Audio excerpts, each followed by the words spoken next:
Good morning, good morning, good morning, good morning, good morning. Welcome po sa channel natin. Ito lang sa NRP. Patuloy po nating subaybayan ang pangalawang eksperimento natin ngayon. Titingnan natin kung sasabog or sasang-ayon. Meaning, okay at hindi puputok po yung ating eksperimento na ginagawa ngayon.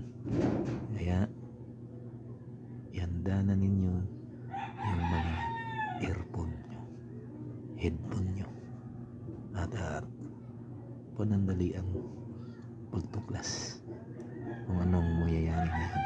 So, tayo na. 3, 2, 1, 0.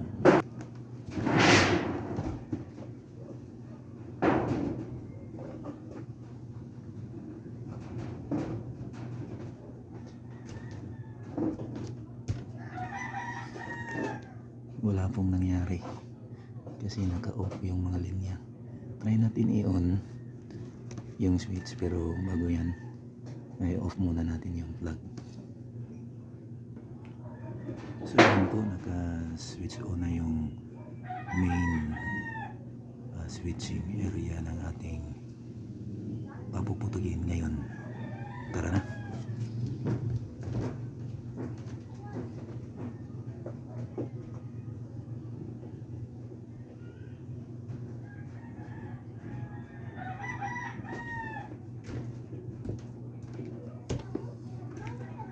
Walang nangyari. Wala. So, tuklasin natin yung iba.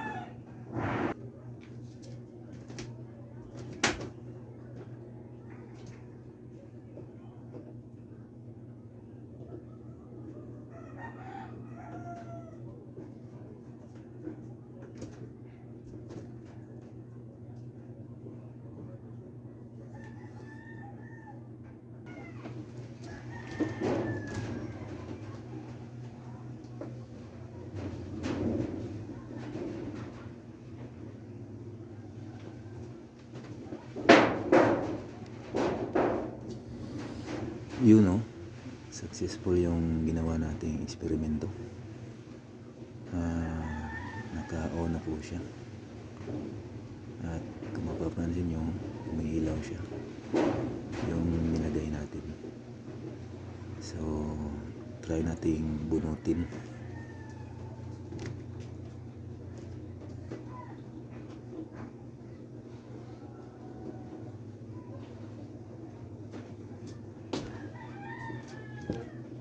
So, okay po siya.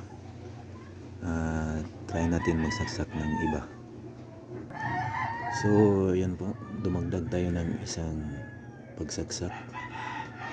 Sinaksak ko po yung soldering iron. At pangalawang switch po ito. Yung una switch sa isang dadaanan ng kuryente, at yung sa ngayon dadaanan mismo ng mga saksakan ng dalawa kong soldering iron. So, nilagyan ko po siya ng switch. Nang sa ganun ay pag di ko ginamit yung soldering iron, ay doon na ako pupunta sa switch. Ngayon, titingnan natin na hindi ba siya sasalungat sa unang switch. Watch out.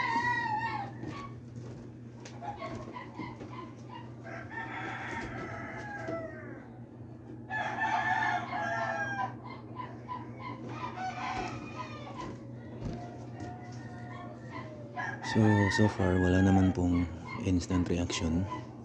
At check up natin ulit. Hayaan natin yan. Titesting ko kung uminit ba yung natin, yung soldering gun. So far po, doon natuklasan ko uminit din naman yung soldering gun natin. Yung orange po, nakita nyo, may orange na handle, saka may green. Yung orange po, yan po yung pangtusok ko sa pagbutas ng mga plastic. Tapos yung green po ay pang ano ko yan, panghinang ko talaga yan sa soldering lead.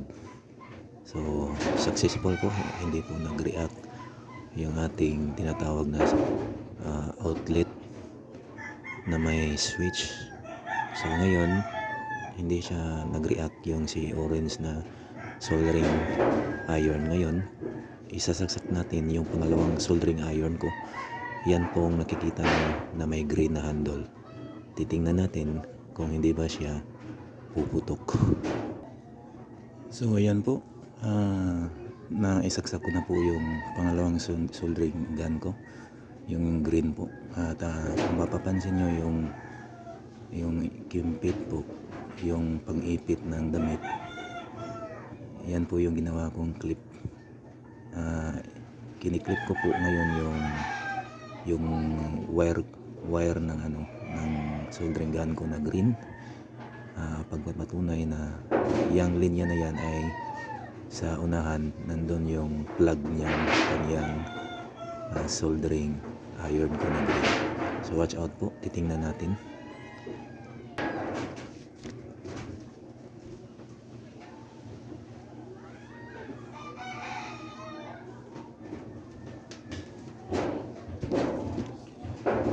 So ganun pa rin po, walang reaction, nananatiling nasa tamang linya po.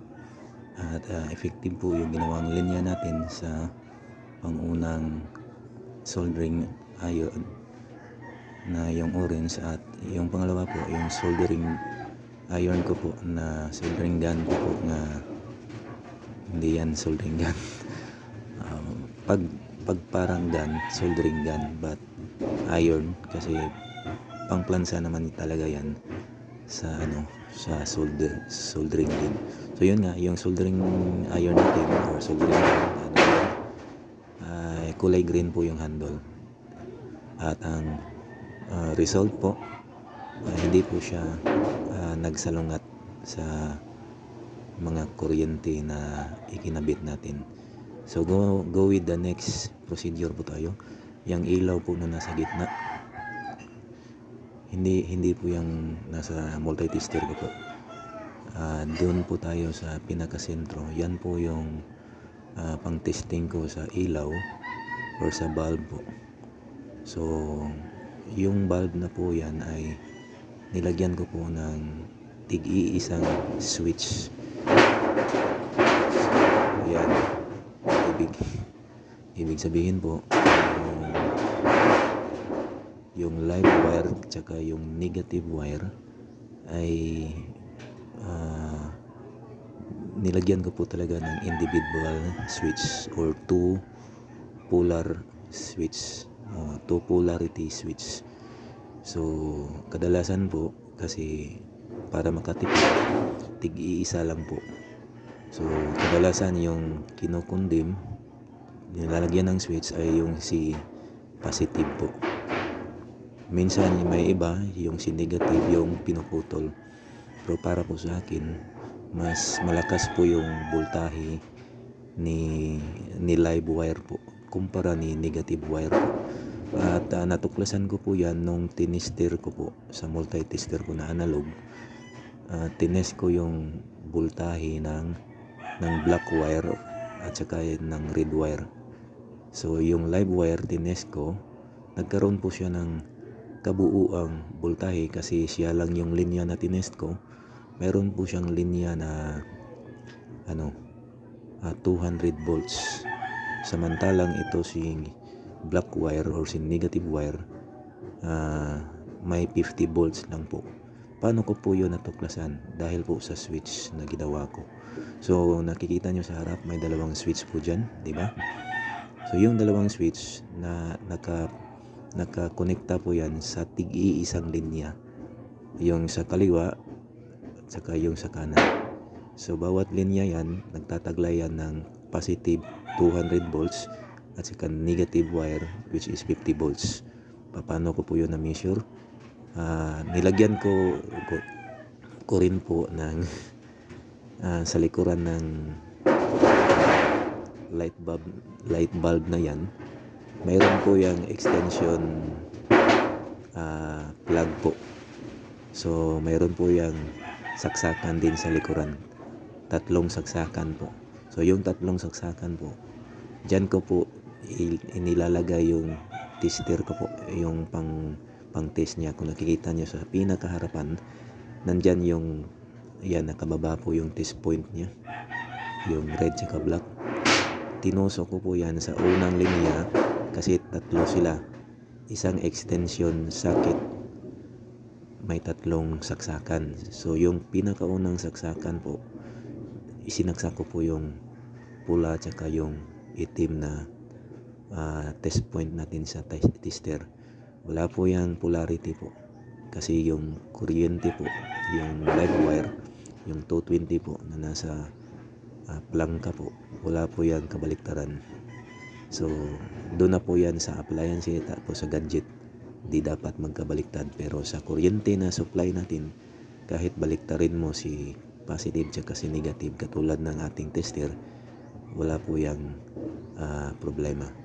Pero may ilan na hindi mag-function. Pero sa akin, ng tinest ko, nag-function yung palo ng red wire, which is 200 volts, tapos yung black wire, which is 50 volts. So nalaman ko po na ang dapat palang i-condemn kung ang tao ay maggagawa po siya ng ilaw, isang ilaw po katulad na sa harap, ay hindi po niya lalagyan ng switch itong si negative. Bakit po? Kasi kahit napatay po yung linya ni negative wire, may isipin nyo po 50 volts lang yung pinutol, pinatay na linya. Isipin nyo 250 volts or something 230. Yun po yung last na na-measure ko, 230 volts. So isipin nyo po, so si negative na measure ko po na may 50 volts.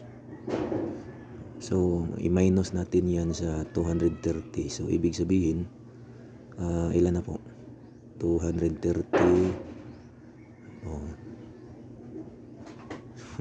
Ano ba yan? Alam nyo na yung voltahe na natitira, around 100 plus, no? Magkano nga ba? Diba? Yung mas malaki yung natitira po. So yun, tinetest ko, nalaman ko na mas may malaking voltahe pong natira sa kay pula na linya. Kaya po yung dapat na i-condemn, kung i-apply mo yung one-way switch, is si negative, si positive talaga po, si live wire, kasi malakas talaga, no? So ibig sabihin, pag na-off mo na si positive, kasi yun yung pinutol mo na linya at doon mo kinabitan ng switch, ibig sabihin, may natitira pa rin kuryente yung si 50 volts galing kay negative. So nakukuryente ka pa rin, at least hindi na masyadong malakas. So yun po. Pero yung ginawa ko po, 2 switch nilagay ko. Kasi po, tinuro ko naman na mas safety yung 2 polar switch. Bakit po? Pag nag-i-install ka ng bagong linya, katulad ng ilaw, so kung gustuhin mong walang kuryenteng aabot sa iyo, dapat yung 2 linya talaga ay napapatay po. Kahit i-test po natin yan sa next content ko po, no? I-test natin yung lakas ng negative tsaka yung positive. Tapos sabayin natin pag-off. Una, sabayin natin, isa-isahin natin, i-off lang natin si positive, tapos naka-on si negative, or baliktarin natin, naka-off si positive, tapos naka-on si negative. At pangatlong testing po, i-off natin si positive tsaka si negative, off talaga natin. Tapos nakatusok po yung analog test point natin sa saksakan po. Matutuklasan talaga natin na wala pong makikitang palo sa multi-tester natin. Ngayon, pag i-switch on natin si positive, lalabas na po yung natitirang voltahe from 230 minus 50 volts. Yun po ang lalabas. Tapos pag switch on naman natin yung si negative black wire, naka-on na si positive, tapos si negative hindi pa. Pag switch on natin si negative, makukumpleto na po talaga yung 230 volts. So yan po. So ngayon, dyan lang muna. Titest natin yung ilaw. Okay? Titingnan natin kung hindi ba siya magsasalungat. Kasi nung dati po, pahabol, nung dati po, tinest ko yan, yung dalawang switch, naka-on po yan, ready ko, in-on ko po yan ng ready. Tapos, doon na lang ako nag-switch on doon sa plug talaga, sa male plug. So, nangyayari po, pumutok. Naputol yung live wire ko doon sa pinaka-plangka po. Inayos ko ulit, nahanap ko naman. So, try ko ulit pangalawang beses. Okay na yung linya, mahirap pong hanapin. Kasi nakaipit po sa pinakasulok yung linya po. Pero naayos naman. Pero nang i-try ko yung second attempt, pumutok pa rin. So nagtaka ako, tinouble check ko yung linya niya. Anong dahilan? Tama naman siguro yung linya ko kasi hindi yan magsasalungat. Hinati ko na nga no? Yung dalawa So doon ko natuklasan na sa yung sa socket po, sa bulb socket, yung sa pinakauna po, kitang-kita nyo. Yung nasa gitna, yung dalawang switch. Tapos yung sa pinakauna ng dalawang switch, hindi po yung may bulb, yung pong walang bulb. Yan po ay bulb socket. So yan po, dati may bulb dyan. Tapos yung sa likod, may bulb din. Yan din yung bulb. Doon ko natuklasan, kaya pala pumutok. Kasi yung, di ba may dalawang linya yan, for positive tsaka negative. Tapos, yung yung negative wire, mayroon po siyang natitirang wire po na nasagad po, na-touch niya po yung pinaka socket, aluminum socket po ng bulb. Yun pong may screw type. Yung pong doon po iikot yung yung thread. Opo. Yung thread po na iyan na pina-follow ng bulb po ay sa positive po yan. Sa positive po yan na linya. Tapos yung sa pinaka-sentro po, which is kung titingnan mo, wala akong bulb dito. Teka, kukunin ko muna.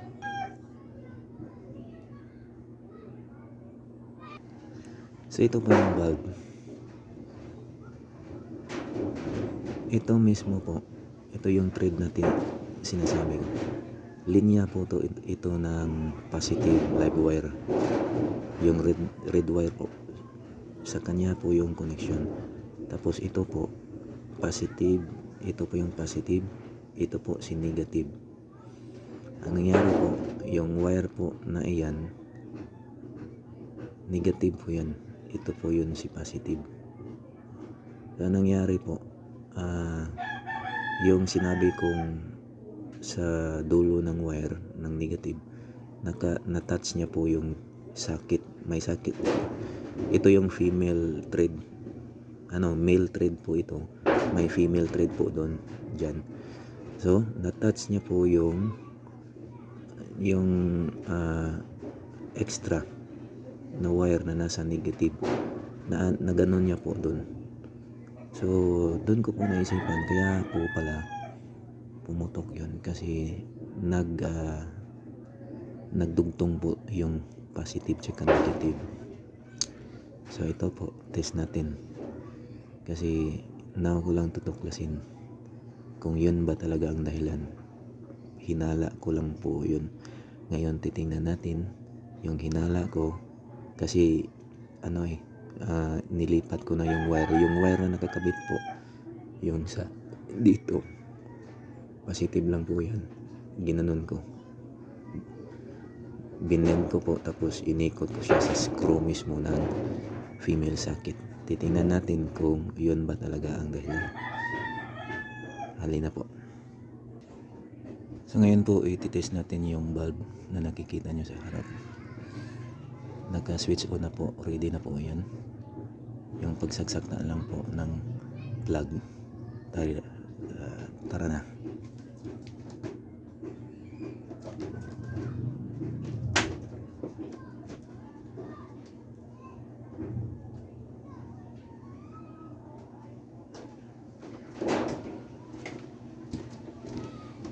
Naka-switch off pala yun. Switch on ko muna. Switch on na po.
So ayan po, kanina kukurap-kurap lang po. Ngayon ano po siya, 100% po siyang workable tsaka functionable po. Ngayon ititest na naman natin yung sa harapan po. Lalagyan natin ng yung primary switch, hindi po, yung socket na yan lalagyan natin ng bulb po. Titignan natin. Okay? Lahat po yan, nakasaksak po yan lahat. Yung dalawang solda, naka-on na po sila lahat.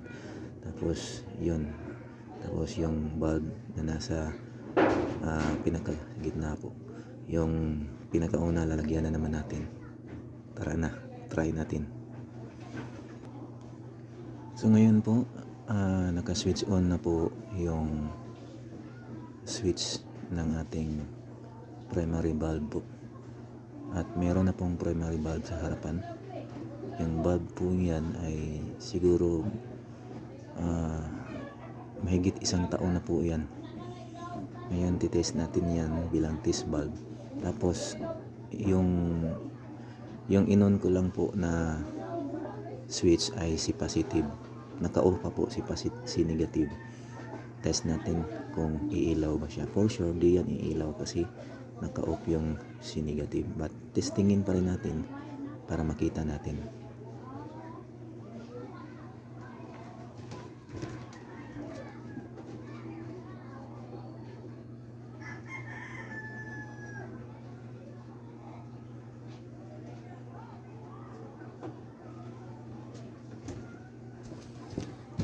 So ayan po, kasi isang switch line lang po positive yung naka-switch on.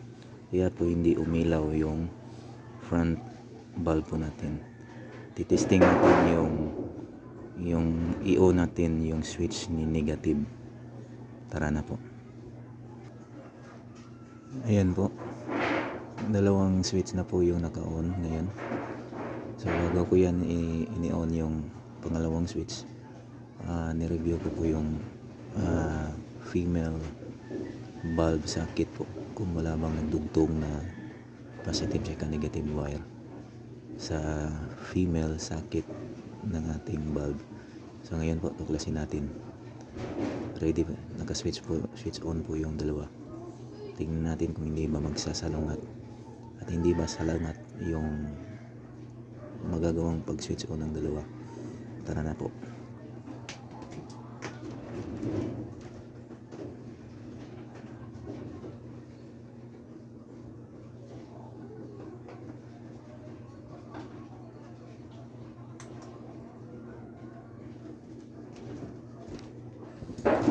So ayan po, successful po yung experiment natin. hindi po pala salungat yung linya niya dahil po wala pong nangyaring pagsabog o pagputok ng dalawang linya natin. So ayan, lahat pong iyan ay naka-switch on lahat. So far ngayon lang po yung mga karagdagang previous live wire connection po.